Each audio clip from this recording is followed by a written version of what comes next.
Hey everybody, welcome in. Will Myers, and today I want to talk to you real quick about my ideas on how you can literally lose weight or gain muscle by eating more and training less.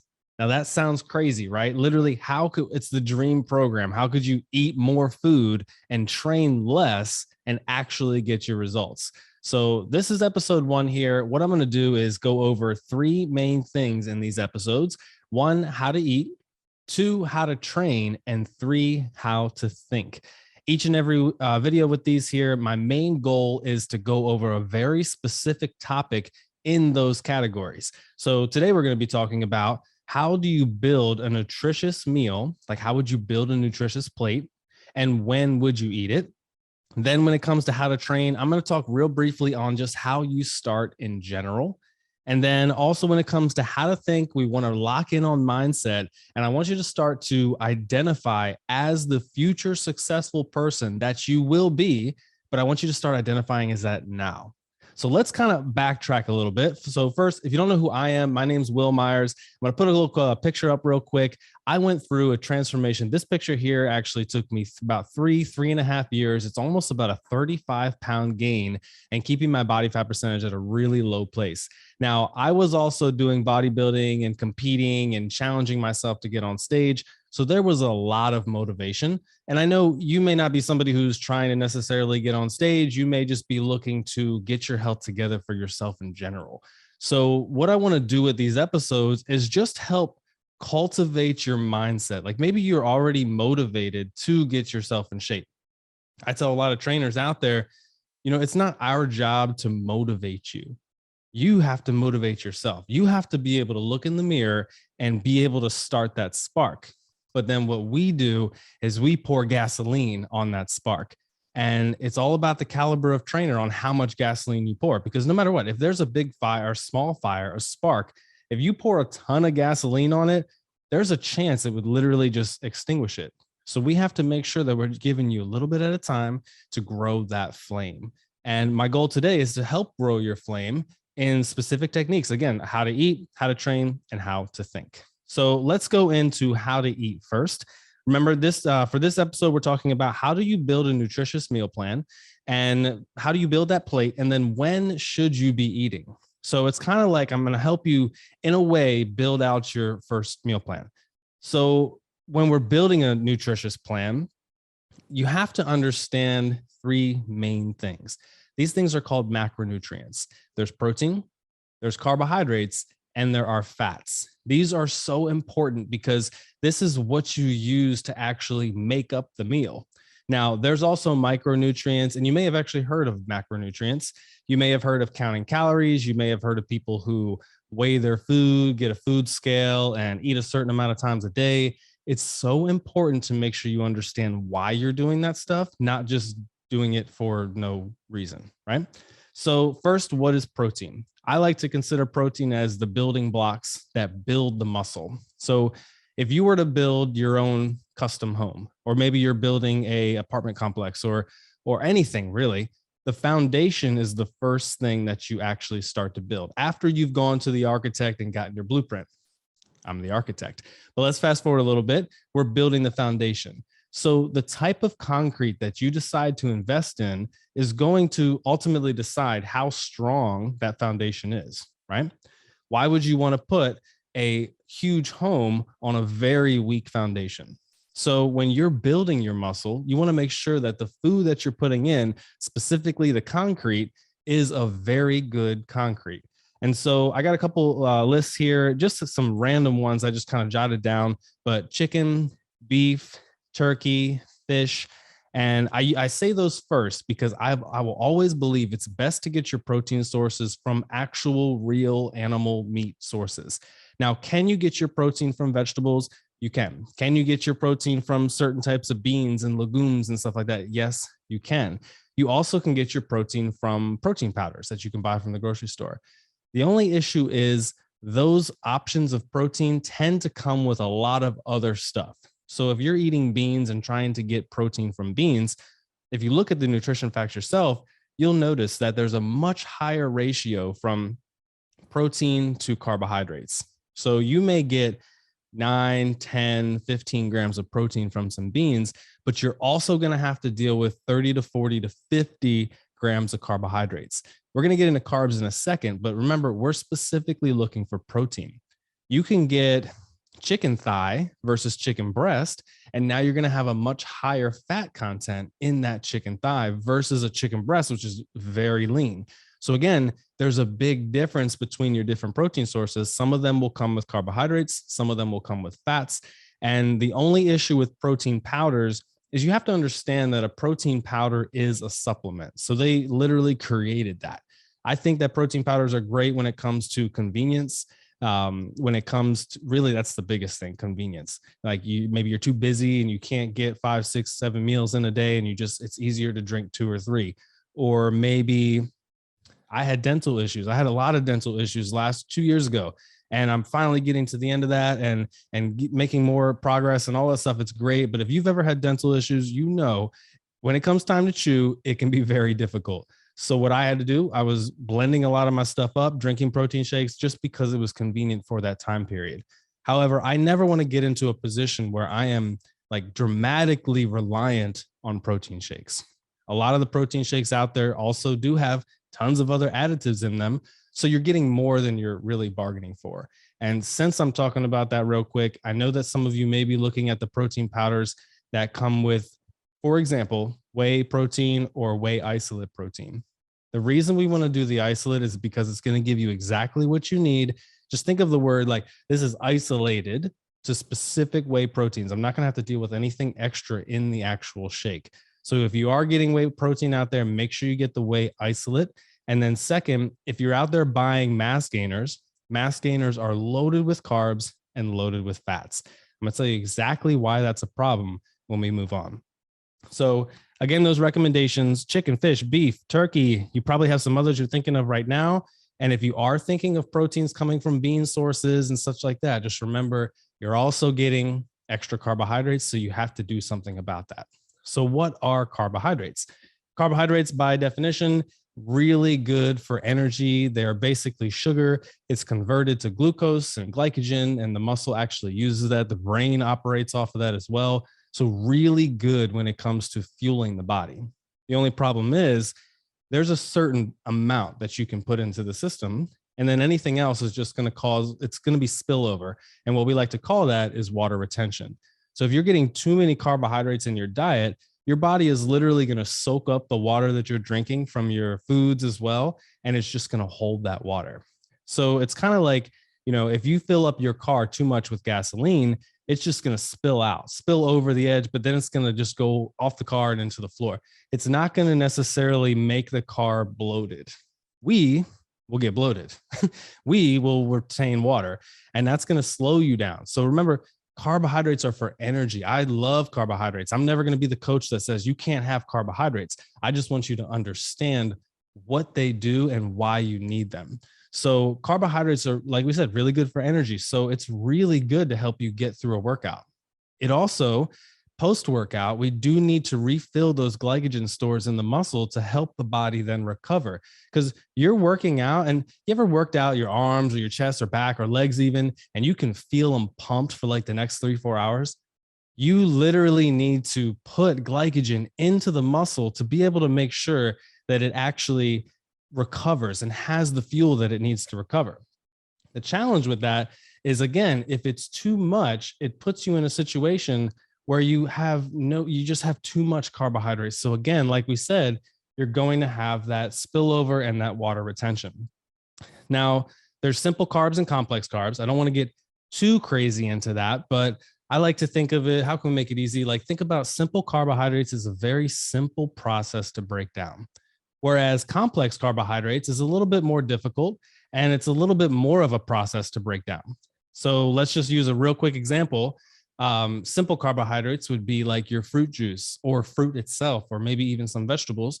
Where a complex carbohydrate, a couple lists here, we've got oats, rice, pasta, even the beans we talked about, veggies we already talked about, but brown rice, quinoa, ton of different stuff. Spelt, if you've ever tried that. Basically complex carbohydrates that are definitely going to take some time to break down. So you need to know when to put it in. For me, like I'm thinking pre-workout. We're going to talk about when to eat soon, but just because I'm on this one right here, pre-workout, I love to have rice cake with jelly on top. So the rice cake is my complex carbs that I plan on using for fuel like 45 minutes into the workout. And then the jelly is my simple carbohydrate, something that's going to kind of give me a quick pre-workout feel. I don't like pre-workouts. I don't recommend pre-workouts. There's so many different companies out there. You have no idea what's in that stuff. And sometimes you have no idea what it's doing to your heart long term. So I would rather, in the beginning, you learn how to use your food as a pre-workout. Learn how to time your meals so that you're not loaded with food pre-workout, you're not bloated, and you have the fuel that you need. Then when you decide to take it to a much more advanced level, then use your pre-workout.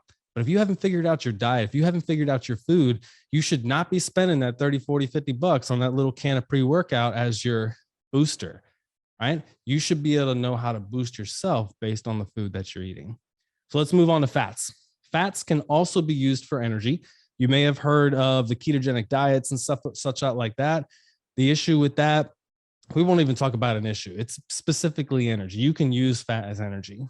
Fat is better though for helping you absorb minerals and vitamins and nutrients that you're eating in your food. Really good for absorption, but then also really good for helping cushion your joints and make sure that the joints can move nice and fluid. So at no point, if you're trying to get in shape, at no point should you be cutting your fats to zero because you need them. At no point should you be cutting your carbs to zero because you need them. And you definitely need to get your protein in. So the idea of I need to eat less to lose weight is the exact opposite. And it's going to throw your body into something that we call starvation mode. You don't want to be in starvation mode. Your body is going to eat up those delicious proteins that you're made of because it thinks that it's starving. So your body is going to push the fats to the side. It's not going to use the carbohydrates. It's going to use that nutritious lean muscle tissue as its fuel.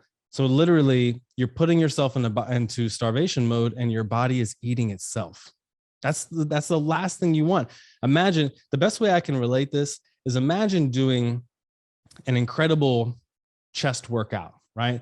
Chest is sore, delts are sore, triceps are sore, everything is just sore, right? And then you eat nothing. Like you get in the car, 45-minute drive home, you get into a business call or something like that for an hour.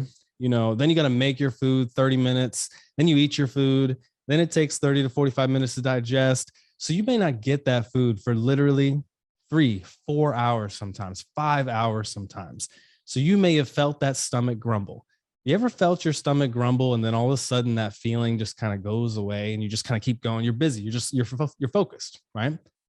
The best way I can relate this analogy, your body went down to your legs, ton of muscle down there, started pulling proteins and nutrition from your leg muscles to then try and heal your upper body.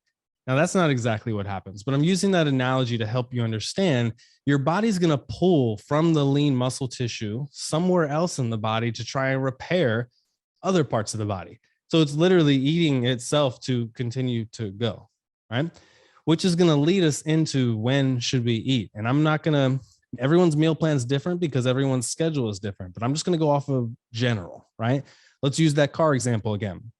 So, you filled up your tank, whatever, you did a long drive to, I drove from Maryland to Tampa, Florida. A lot of I'm down here in Florida and, I'm coming from up in the east, up along the East Coast. That's like a 15-hour drive. I got to fill up the tank 2.5 to 3 times to get down here, right? So when my car has the little digital number that tells me how much I got. So I've taken it to 0. I know some of you are out there like, you're like me. You're like, I got 3-4 miles left. I'm good. The person in the passenger seat is like, we're going to get stranded. I'm one of those that'll take it to the last bit. And I actually know, and I'll tell you, I know it goes past 0 because I've taken it there. But anyway, so when I go down to 0 on the tank, the car doesn't have a brain that's then going to go to some reserve part of the car to get fuel. Now, there are some cars that do have a reserve tank. Yes. But let's say it doesn't have a reserve tank. And what's going to happen is the car is going to start to pull from the rubber of the tires and burn that as fuel, right? So again, you went down to 0 and you're like, no, I got to keep going. I'm not going to get to the gas station for another 50 miles. And you just keep on going. The car keeps going because it starts to burn that rubber as fuel. what's going to happen? Do you even think you're going to get to the gas station?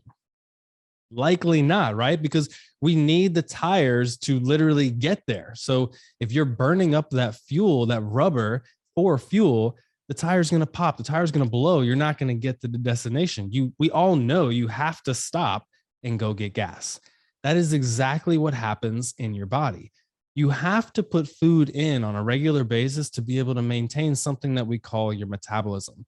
Remember, your metabolism is how you break down food, but then also how you use that energy from the food to then output into a camera, onto a business call, toward your family, toward your significant other, out with the dog, like that's, you need energy for that. So we literally need to use and put in calories from our food and use that.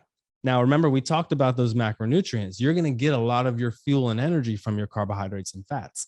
However, if there's too much, it's going to slow you down because now all your output energy needs to be spent breaking down the food inside your system. That's why at Thanksgiving or a holiday or after a massive meal, you get tired because energy is not your brain, it beats you. Like it's almost as if there's like two consciousness. Like one is the body saying, one is the mind saying, I want to have fun. I want to do this. I want to do that. And the other one is the mind saying literally like, no, energy is not going into that. Energy needs to break down all this stuff that you just put in me, right?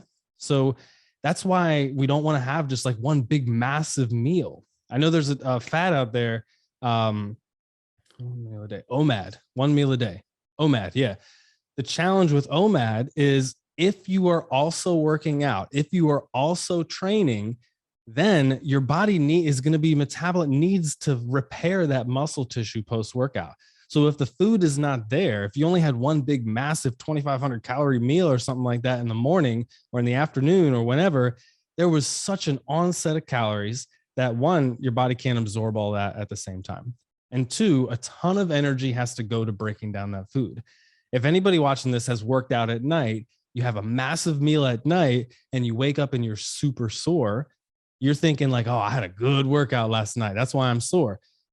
Yeah, you might be kind of sore from the workout, but no repairing happened. Your body was not able to recover at all because all of the energy was spent breaking down all that ton of food that you put in right after the workout. Now, in the bodybuilding world, there's a different concept because we're training so much. Sometimes there's also PEDs involved, performance enhancing drugs that force you, or not force, but help you metabolize more food faster because it's stimulating your system. However, for me, it's been a completely natural career. Everyone that I train is on a natural career, or not really career, but they're living naturally and they're not taking anything. They're just trying to do this on their own. So we're literally using the calories that we're putting on for specific purposes. So, when it comes to when you eat, the first thing I like to start out with is you're looking for 5 to 7 meals a day. I'll even take it down to 4 to 7 meals a day, because if you're eating 2 or 3 right now, cramming in 5 is going to be difficult, but you do want to progress your way to getting meals at 5 to 7 times a day. What's that mean? You're probably going to have to eat every 2 to 3 hours. Now, you can't eat 3 or 4 burgers every 2-3 hours. You can't eat 10 ounces of chicken breasts or 3 or 4 chicken thighs with a bunch of rice and maybe a little bit of vegetable. You can't do that 5 to 7 times a day. So what you need to do is figure out how many calories you need to eat in a day. And then you divide that up between how many realistic meals you're going to get in. So if you're looking for a 2,000 calorie per day diet, you then want to divide that down. Maybe let's start with 5 meals, right? So how many are you going to need? You're going to need about roughly 400 calories per meal. Now, if that's 5, some of you may be in a situation where eating that many calories in a meal is too much. Some of you may be training a lot and that's like not even near what you need. You need more, but let's just say it's too much. So that means you're going to have to do 6 meals so you can take away some of the calories that you're going to eat in that meal. The goal here is by the end of the day, you definitely need to be getting in enough calories. How do you find out how many calories you need? There's Fitbits you can wear. There is body composition tools that you can go to shops and get your body measured and figure out what is your BMR. Remember, BMR is your basal metabolic rate. So that's going to help us understand how many calories you're burning at a resting rate. So I like to get those measurements fasted. But then you have to then add in how many calories it takes to, go to the mailbox, how many calories it is to walk the dog, how many calories it is to do your job, whether it's a sedentary job or a very active job. Remember, I used to be an in-person personal trainer and massage therapist. So 15 to 18 hours of the day, I was just consistently moving. That means I was consistently burning calories. So I needed to fuel. That's why, when I was kickboxing and I was still doing all this other stuff, busy business owner, that's why I was so skinny. If you remember that first picture, because I was just burning so many calories throughout the day. And I wasn't eating anywhere near enough in order to actually be in what we call surplus so I could build muscle, right? That was the biggest thing I had to do for my transformation, is I had to figure out my diet. And I don't even really like the word diet, because it's been the same diet for the last, at this point, 4.5 years, almost going on 5 years. And because it's not a diet, it's just how I live now. A lot of times we put the mindset on the word diet and we think, oh, I got to do this today. Like that's not sustainable. You need to turn it into something that is sustainable, meaning you can do this for the rest of your life, right? I plan on working out for the rest of my life. I'm not going back to that skinny individual until I'm in my 70s and 80s and 90s. It don't even matter, right? For right now, while I need to protect myself, while I may need to in the future protect my family, I need to make sure that I'm in the best health possible, so that if the opportunity comes about that I do need to protect anything, myself or someone else or anything, I have the ability to move my body through space in the most efficient way possible. Some of you don't even, this brings up an idea, a thought. A friend of mine just got in a car accident about 4 or 5 months ago now. And we just saw each other at the gym last week. And he's like, you know what, Will, man, the doctor said to me straight up, if you hadn't had so much muscle tissue, you would have broken so many more bones. So literally his own muscle, however he was thrown around in the car, his own muscle protected him. So think about it like that. A lot of people are like, I don't want to get bulked up. I don't want to get big, but you do need to at least have enough muscle tone on your body so that you can be secure and confident in space. And of course, also building good, proper muscle tissue, well balanced, is also going to help your posture. That's going to help you with any type of imbalances that you have. It's so good for you. I realize I am spitting a ton of information at you right now, and I'm not staying on track. So let's go back to, when we're eating, it's 5 to 7 meals a day. In the morning, I like to start light and lean because I don't want to spend a ton of energy breaking down food. Then as I get my way towards my workout, I'm going to put good, lean carbohydrates in because I want to burn those off in my workout. Remember, I told you the rice cake and the jelly? The rice cake was that complex carb and the jelly was that simple carb. Then post-workout, within an hour post-workout, you want to get some type of nutrients in. For me, certain days of the week, I go work out with a friend of mine. It's about a 30-minute drive. So I always have my shake in the car ready for me on the way back. Now, yes, it's Florida. It does happen to be 40 degrees down here right now. Sometimes I know some of you watching this, it's 15 degrees where you're at, 23 degrees where my family's at. So you don't even want to hear me complaining, but it's cold, right? It's cold for Florida. So I'll just leave the shake in the car and I know it'll be fine. If it's like summertime, the gym I've been going to, they just let me pop it in the fridge. But the main thing is, as soon as I finish my workout, I do my stretches, I do a little bit of walking just to kind of loosen things up, hop in the car, and I start taking my shake. So that means I know for me, within 15 to 30 minutes max post-workout, I'm getting my shake in. I don't want to go more than an hour with making my body starve. So the main thing and protein takes time to break down, but the main thing my body needs post-workout, especially those of you out here trying to build muscle, I need to put more carbs back in. I need my body to metabolize some glycogen and give me and refill those glycogen stores in the muscle, because that's going to help. That actually is going to help the muscle grow even more. Because remember that pump, your body is still pumped post-workout. So you got to fuel that. Okay. Most likely you burnt through that. I burned through that rice cake and that jelly quick. So I got to throw something in. And then the last thing I have on here is bedtime. What is important for bedtime? Now, bedtime, I always recommend going light. Okay. So you definitely need your protein, whether you're trying to lose weight or you're trying to build muscle, especially if you're working out. If you're just doing your diet, you don't have to be as serious with this. But if you are also working out in addition to fixing up your food, you want to make sure that you have something to help you repair those muscles that you worked out. So you're going to need that protein. You're going to need a little bit of carbohydrate as well and a little bit of fat. So you still need all three. I just want you to minimize the amount of carbohydrates and the amount of fats you're taking in right before bed, mainly because you want all your processing to go towards the protein. So that's within an hour before bed. For bodybuilders specifically, we can't spend more than 3-4 hours fasted because of how we're training, because the goal is to build muscle. So you actually have to put in more. Bodybuilders is a whole different thing, whole different subject. There needs to be surplus literally at all times, especially if you're in the gaining phase of your year. If you're cutting for a show, different story, but we're not going to get into any of that. That might even be a different video. But for the general public, you want to make sure that you have a very good protein-rich meal with enough fiber to help you get all that stuff out.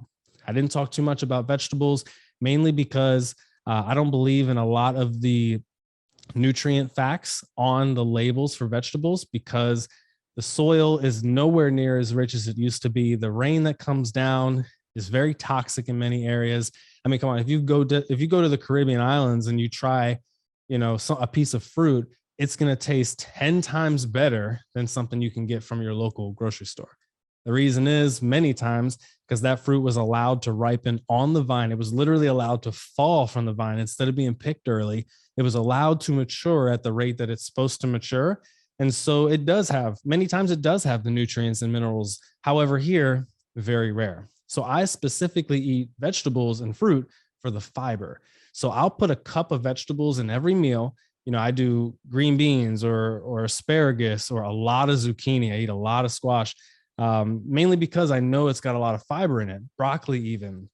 You can probably list a ton. I'm just doing off the top of my head, but I don't add a ton. I don't do a ton of crazy variety with that because I take my own supplements. So and that's another video too, the supplements that I take and that I recommend you taking as well, because you're not getting it from the fruits and vegetables that you might think that you are. Now, I know YouTube goes everywhere, so you may be in a place where you've got a bunch of fruit and veggies in your backyard. You're growing them yourself. You know what's in the soil. You're in control of the water. You're in control of the light, the sun, whatever it is.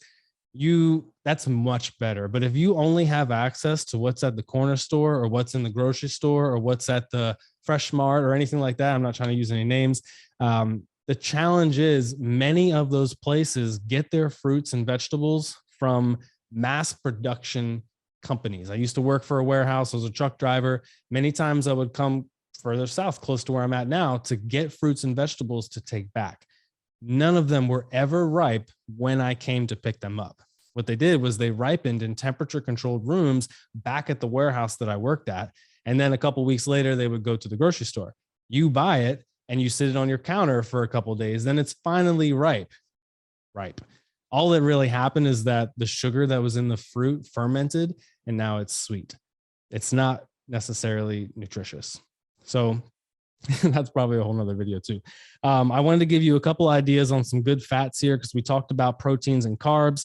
There are three types of fats. There's unsaturated fat, there's saturated fat, and there is trans fat. Stay away from trans fat. You're going to find all those trans fats in your processed food. That stuff is not good for the body. It's very difficult for your body to process it and break it down.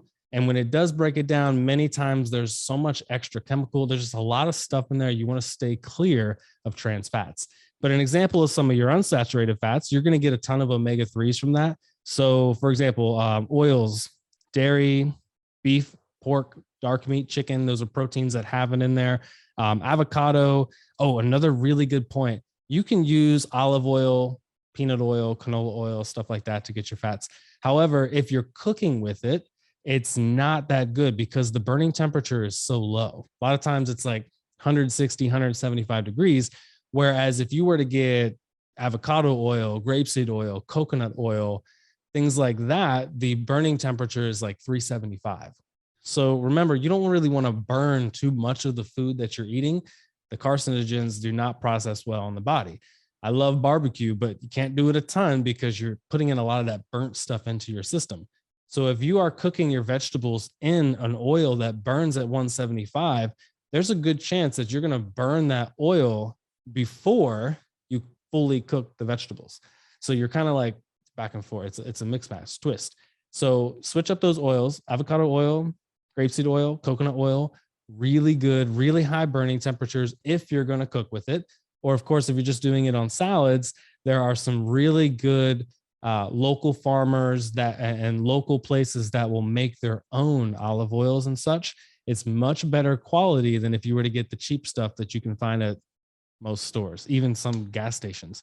Like, why it's at a gas station, I'll never understand. Maybe people put it in the car. I don't know.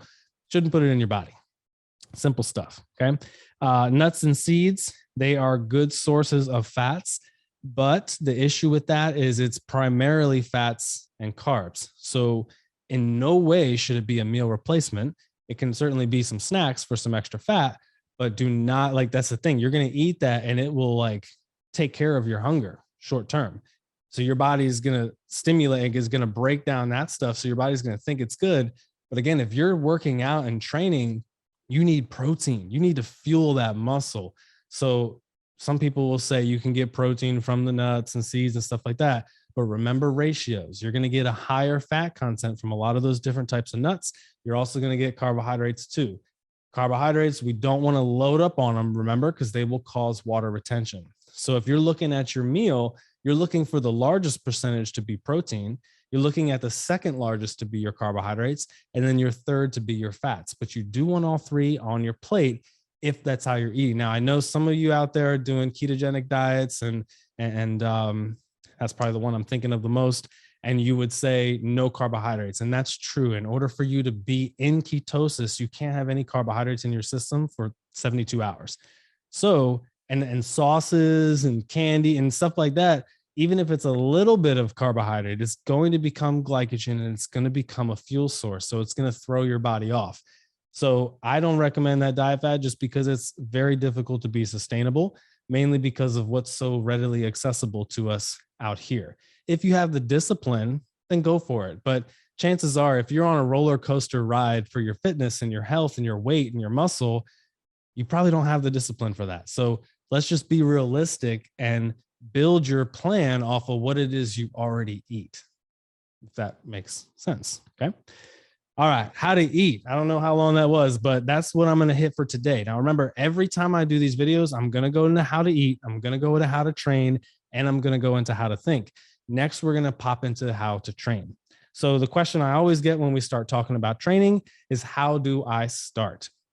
So there is, first thing, before I even get into muscles or any muscle groups, I recommend you start with flexibility and you start with manual therapy. Now, what that means is I'm asking you to address your imbalances. I'm asking you to address any injuries, any issues in the joints, any of that type of stuff. I'm asking you to address first before we start training even more. Because remember, when you build muscle, you're tearing down muscle fiber. So however you tear it down, it's going to build back. But if you already have an imbalance and maybe your shoulders are imbalanced because you're a secretary and you're like this a lot, or you're on the phone a lot, or maybe you drive a lot, or maybe you type a lot, or maybe you sit a ton, you're going to have imbalances. There's no way around it. We all have imbalances. Even as much as I do this, I literally focus on my body. That's my life. And I still have imbalances. So you probably do too. So we want to address those the best that we can before we start adding more stress onto the body. Because likely if we add stress, majority of the stress is going to collect in an area it's already been collecting in. So why would we make the situation worse? And you're just starting out. Most people stop their fitness routine because they get injured or they don't have any results. The results part is why you're watching this video, to help you get some of the details. But the injuries can be so avoided, again, if you get the details, but if you just start slow. It's kind of like that whole slow down to speed up type thing, right?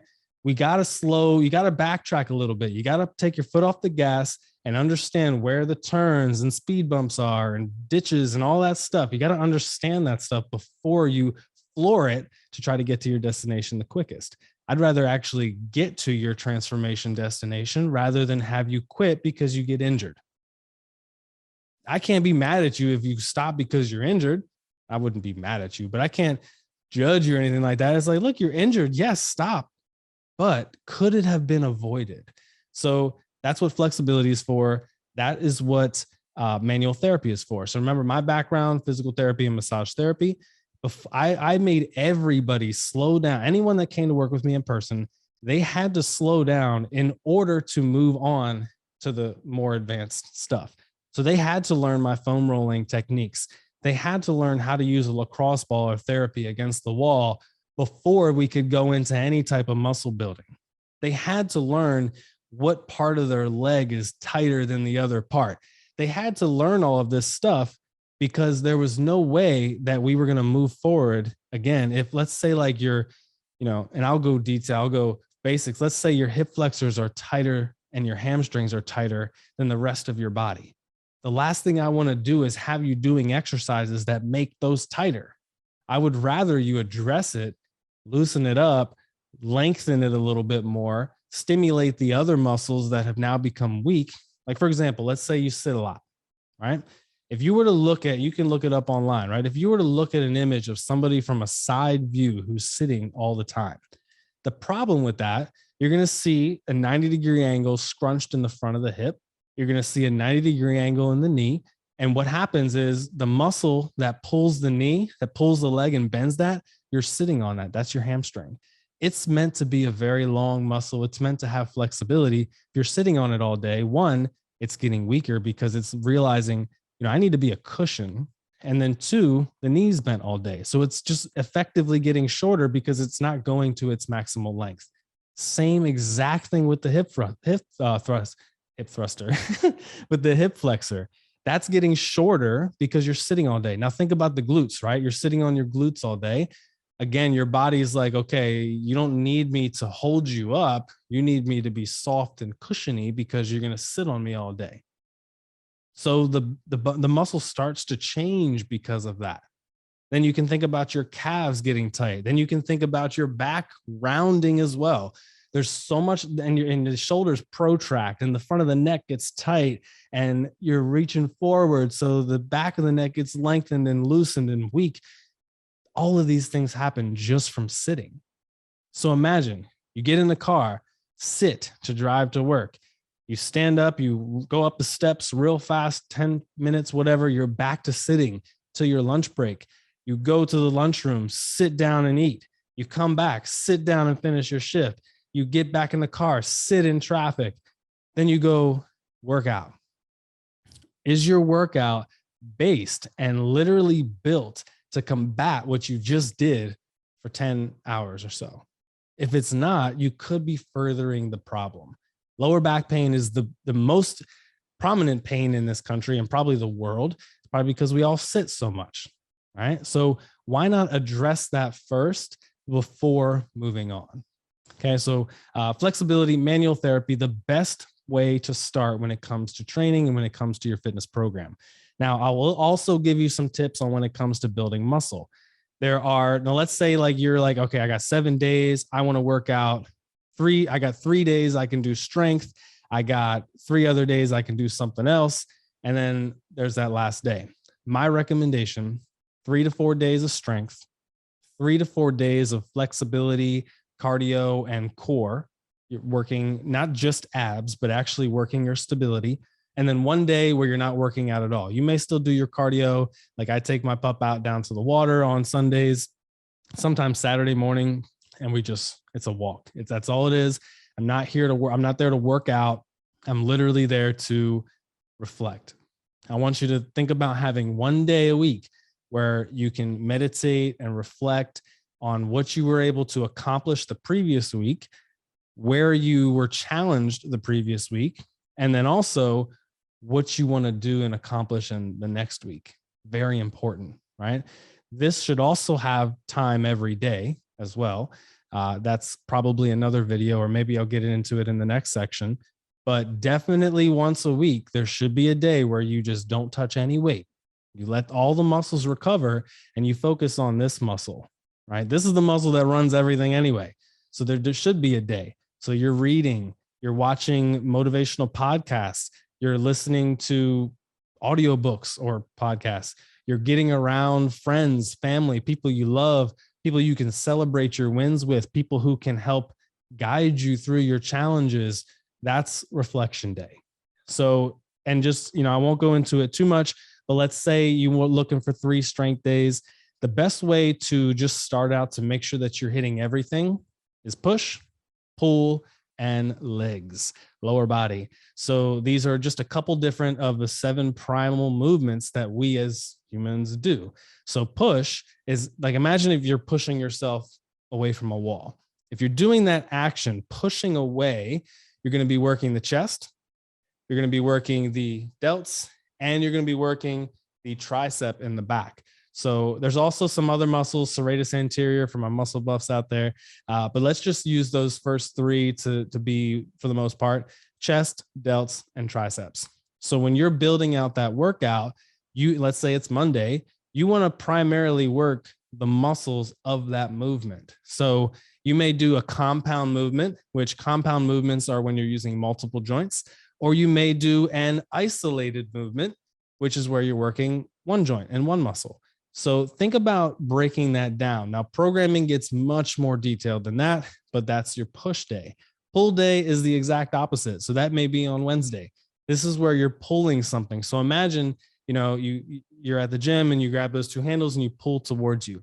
When you're pulling, you're using your lats, you're using your biceps, and your posterior deltoids. And for my muscle buffs, you're also using those rhomboids. Now, just think about the first 3 though.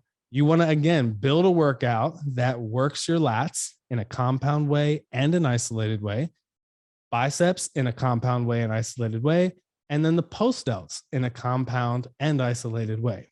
So just off of these 2 days, you've hit 6 to 8 of your primary muscles of your upper body. Very important when it comes to posture.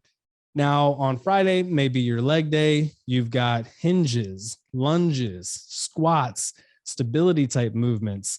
The compound movements, of course, would be the ones I just mentioned. And then the isolated movements are the ones where you sit in a machine and maybe you're extending your legs or curling your legs in or doing the adductor and abductor, open and close. Those are your isolated movements.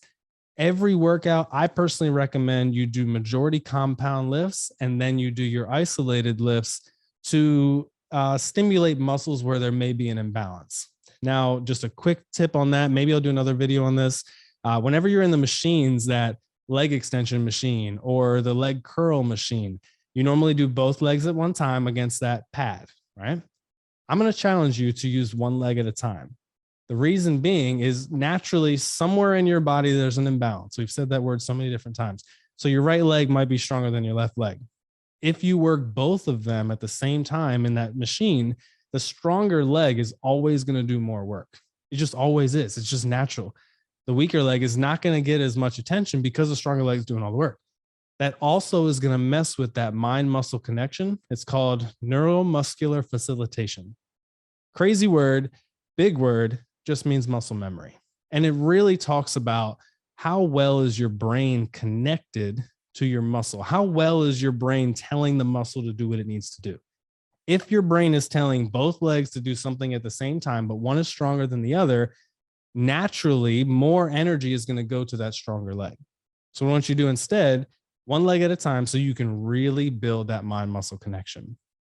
Now, so that's 3 days. If you want to do 4 days, I always love doing legs twice a week.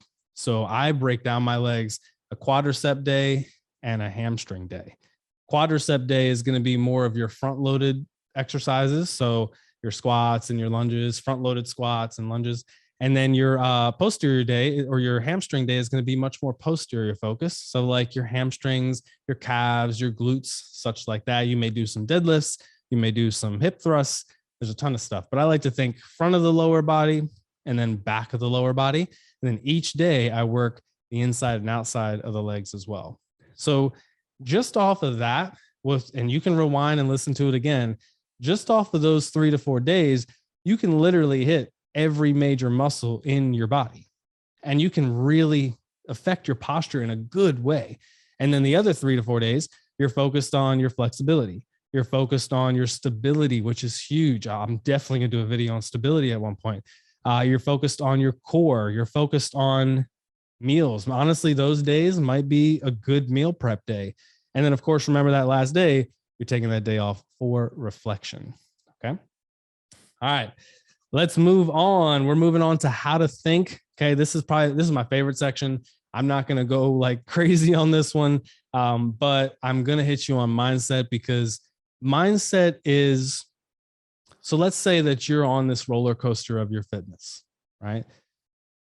You may have learned, I mean, a lot of different stuff works. So you may have learned many times over the course of your fitness career what would have worked for you, but you just didn't stay into it. So is that a technique issue or is it a mindset issue? Right? Think about that. It's like you may not need the best techniques out there, but you need consistency. Right? Now, there are techniques that are so difficult and so you just can't sustain it. So it doesn't make sense. So it's difficult to be consistent. Yes. But more likely than not, the mind is the muscle that needs to be trained the most. So I want you to think about this is one of my favorite books that I've read recently. And I had an opportunity to actually, I was at, this is down here, FHL edition. I was actually at that conference and got to see Anthony Trucks, got to see him speak.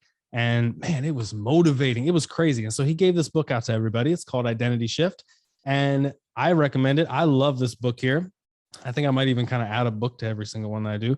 But the main point of this one here is you need to identify as your future successful self in order for you to start becoming that person. You ever heard of the quote? It's as a man thinketh, so is he. Or, treat somebody as if they already were who they could be and you make them that person. But if you treat someone as if they are the individual that they are now, you keep them there. All right. As a successful individual, I make sure that my circle is more successful than me. Now, I have plenty of people in my circle who you may think that like I'm in your circle because I'm more successful than you and I'm helping you come up. But you're in my circle as well, because literally I know I can learn from you. I just need to ask the right questions to you specifically. We all can teach each other, but that doesn't mean that everybody is in my circle of influence. I need to make sure that the people who are influencing me directly are in a position where I want to be, whether it's mentally, physically, spiritually, energetically, in their relationships. Like that's who I want to learn from. That's another topic. I'm going crazy on these things. I love this stuff. I'm not going to spit too much at you.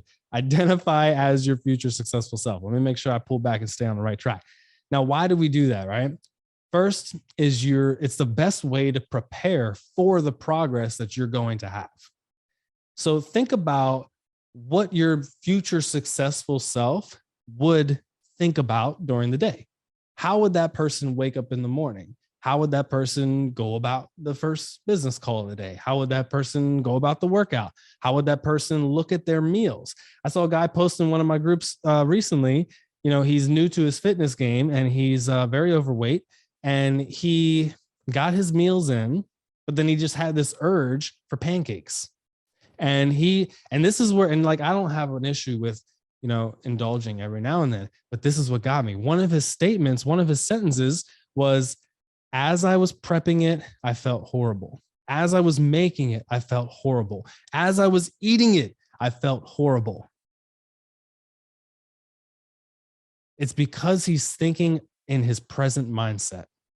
The future him, if taught properly, would be like, no, we need to get our workout in. We need to work specific muscle groups. We need to be on diet, and then we can have those pancakes, right?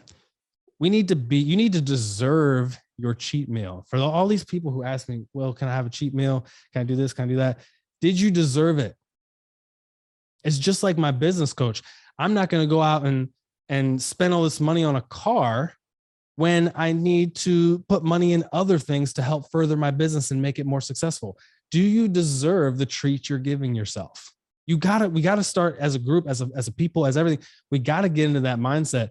Not nobody, but majority of people don't understand the idea of delayed gratification.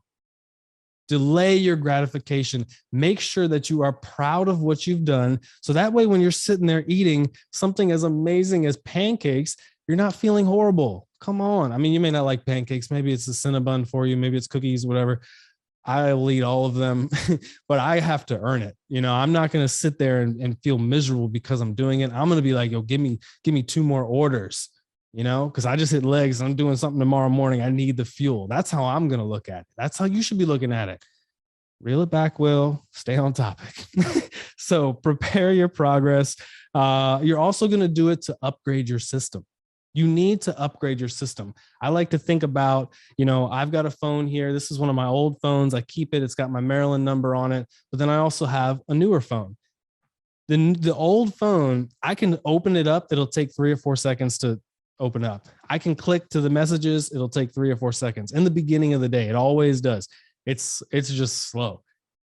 Even the new phone's not the newest phone, but even it needs to be upgraded. I get a little text message that says, here's the latest upgrade. I'm not speaking a foreign language. You know what I'm talking about. The systems need to be upgraded in order to work at their most effective, most efficient level, right? Same thing with your body, same thing with your mind. Because you're preparing for progress, you are also in a position of starting to upgrade your system. But your system cannot work at its most efficient level and its most effective level if you haven't upgraded it anytime recently. All the biggest business owners who are out there will tell you that it is such a bad idea to compromise your health to gain your wealth, because eventually you're going to have to compromise your wealth to get your health back. So a lot of people, my coach in general, and my coach is one of the most successful and financially well-off coaches that I've had in a long time. And he tells me straight up that his health, especially now that I've been training him, he's been training me, his health has had a direct effect on his bank account. Direct effect. I also know another individual. I don't know him, but we talk on communication through Facebook. He is in horrible health, but I know his pockets are heavy. He's got a lot of money because he's done a lot of e-com type stuff online. And I asked him, we were trying to get talking about him getting started in a fitness program and this and such. And he was like, you know what? I would rather work so that I have enough money. What was it? So I have enough money in the future to download my consciousness into an eternal body. Okay. So my statement, you may be laughing. You may have had to pause to laugh. I've told this story a couple of times, so I'm a little bit more chill about it now, but what? Come on. Like what? Okay. What are the chances that the mind will be sharper if the body was in its peak condition by the time you want to download your consciousness?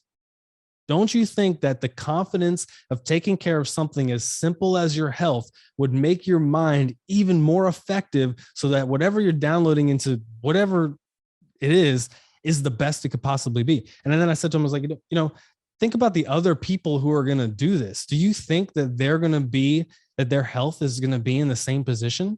There may be, but what do you think the average percentage is? So now you're amongst this group of downloaded consciousness and you're the slowest one, because even if your mind is sharp, I'm telling you, if you've never felt the confidence that it feels like to be in the best shape of your life and have done it yourself and accomplished that goal, that's a type of confidence that you can't mess with. Like my confidence when it comes to like when I walk around, I get people that ask to join my program when I'm in a restaurant ordering food, when I'm in a grocery store getting my stuff. If I happen to go out somewhere in a tank top post-workout, I'm getting clients because people see it, feel it. It's not just that I'm jacked. It's not any of that, because I'm not the biggest dude out there. But I'm going to walk around and talk this stuff because I know it. I believe it. I love it. I know my stuff is effective for the people who follow it. It's very effective for me. It keeps my mind sharp. All these books keep me sharp. Like there's a reason that I walk around like that. And you need to have that. So we're upgrading our system to be as confident as possible, because you got to put your best foot forward with everything that you do. You have to. We have to. You can't be out here like so many people take a picture of themselves in a fancy car, fancy house, this and that. And that's their level of confidence. But if somebody G checks them and says, I need to see the receipts all of a sudden that confidence is gone. It's gone. You want your confidence to be lock solid, whether it's your business, whether it's your body, whatever it is, you need it to be rock solid. Moving on, all of this here is going to upgrade your life. Prepare for your progress, upgrade your system, and inevitably you will upgrade your life.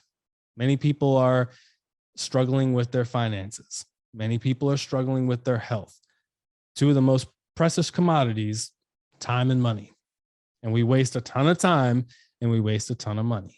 So you need to start putting yourself in position to stop wasting it. And that's going to come, many of us, we are ignorant because we don't know the most efficient ways to do things.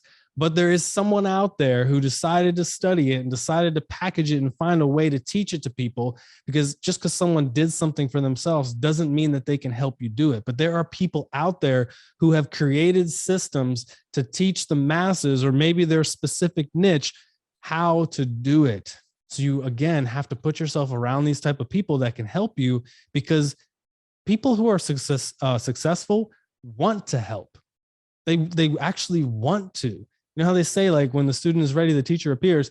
The teachers are everywhere. The student has to be ready, though. Straight up. Let me move back a little. I keep telling myself reel back in. You can tell I love this stuff. So I think about some of the things that I think about when I wake up in the morning. Gratitude. What am I thankful for? What am I grateful for? Self-care. What am I going to do for the day that's going to put me in the best position to have my mind right, have my heart right, have my body feeling right? Am I going to meditate? When am I going to meditate? What meals am I going to eat for the day? Do I have everything prepped? Am I good for that? I like to think about that in the morning or during my meal prep, so I don't have to think about it for each meal. You may not be eating 5 to 6 to 7, sometimes 8 meals a day. I don't want to sit there and stare in the fridge and think, what am I going to eat this time? I just know it's there. It's ready. I eat it. I go, I get back to work. Whatever it is you do, whatever it is, training, working out, recording videos, whatever. That's what you should be focused on, not what the heck am I going to eat? And then, how am I going to be training? What do I need to do in my business?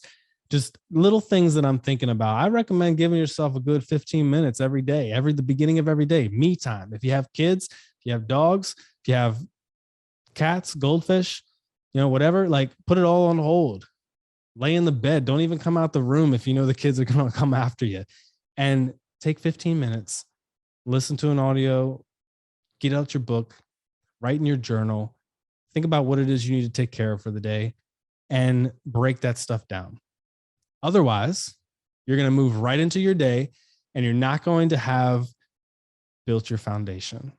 All the way back to when we talked about the example of you having the right concrete to build your home. If you don't start your day right, there's no way that you're going to end it in the most successful way that you could have ended it. So dial back and really think about that stuff. So the way we get there is by identifying ourselves as the future person we want to be. You may not have the money yet. You may not have the physique yet. You may not have the relationship yet. You may not have the house, whatever, but think as if you already are that person. And when you do that, you will start the stepping stones to make yourself that person. Don't be afraid of failures. Don't be afraid of mistakes. The book, Failing Forward by John Maxwell. Mistakes and failures are nothing but stepping stones to success. My coach, Dan Henry, speaks on, I love this quote, failure is the prerequisite to success. So you can't get there if you haven't failed. And you don't want to just always keep failing. You need to learn from those failures. You need to act off of evaluated mistakes and failures to make sure that you don't make them again. We're one of the only species that continuously yells at ourselves for a mistake that we made previously. Instead of just learning and moving on, we continuously beat ourselves up on about it. So instead, turn those mistakes, turn those failures into those stepping stones and create your success. Upgrade your life, right? Upgrade your system. It's time for you to upgrade that processing system and be a better you. So thank you for tuning in. I know I went on this. I got a little passionate. I think that's what's going to happen when I do these, but I'll upload this, of course.